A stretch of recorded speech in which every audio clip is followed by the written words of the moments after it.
A Trump bump for real estate? According to brokerage firm Marcus and Millichap, the top 10 cities poised for growth are all in red states that Donald Trump won in the 2016 election. Joining us now is Marcus and Millichap CEO Hessam Nadji. Great to see you, Hessam. First, the findings. The top 10 cities for growth are Indianapolis, St. Louis, Kansas City, San Antonio, Columbus, Houston, Jacksonville, Pittsburgh, Louisville, and Cleveland. There you go. You see them on the map. They're also in kind of the central to eastern part of the country. Do you think it's a coincidence that these particular cities are in states that went red in 2016? Good morning. Thanks for having me on the program. The answer is a little bit of a mix. In some cases, it's been a case of catching up finally to a recovery that began for many other cities earlier. And in some of the cases that we're tracking now, we're seeing much more optimism regarding job growth, much more efforts to obviously keep jobs here in the United States, which are very positive for the economy.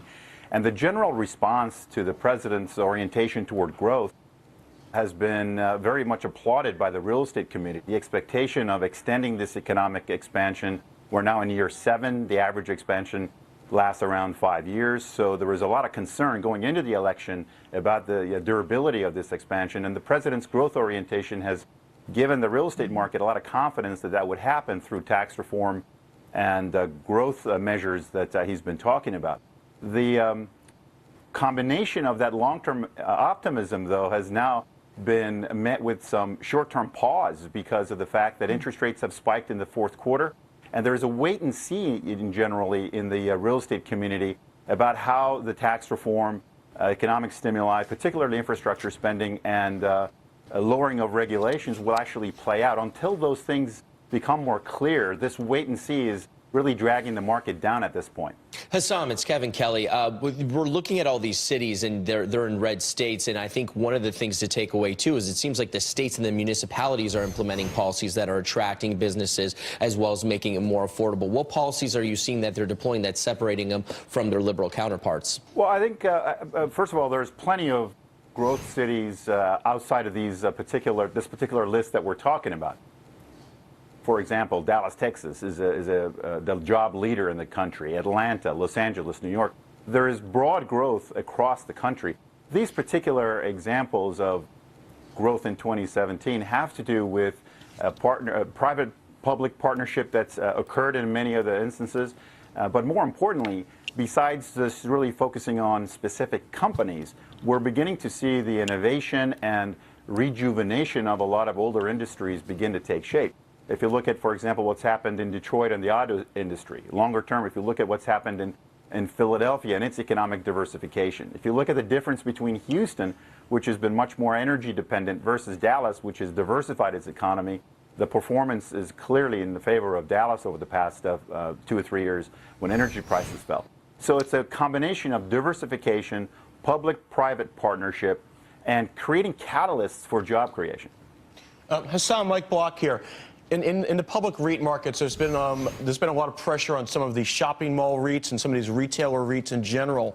What do you see as the future for this sector, given how beaten it up is in the public markets? What's the silver lining in the clouds here? Well, REITs in general have performed very well. They are sensitive to interest rates, so when you begin a cycle of rising interest rates, some concerns do play into the REIT market. But the occupancy levels across all forms of real estate, particularly among REITs, have been very healthy. Retail is receiving some additional concerns because a lot of headlines about department stores closing locations and so on. And it's very much overstated. If you look at retail in general, brick and mortar retailing is surprisingly strong because over the past 5-6 years, we've seen virtually no speculative construction of a lot of retail. That's given the market a lot of time to absorb the excess space and actually perform well. And also, if you take a look at the most successful retailers, they have a combined strategy of e-commerce as well as brick and mortar. And so the reinvention of retail has actually been quite strong, and it's been the dark horse that's performed much better than expected.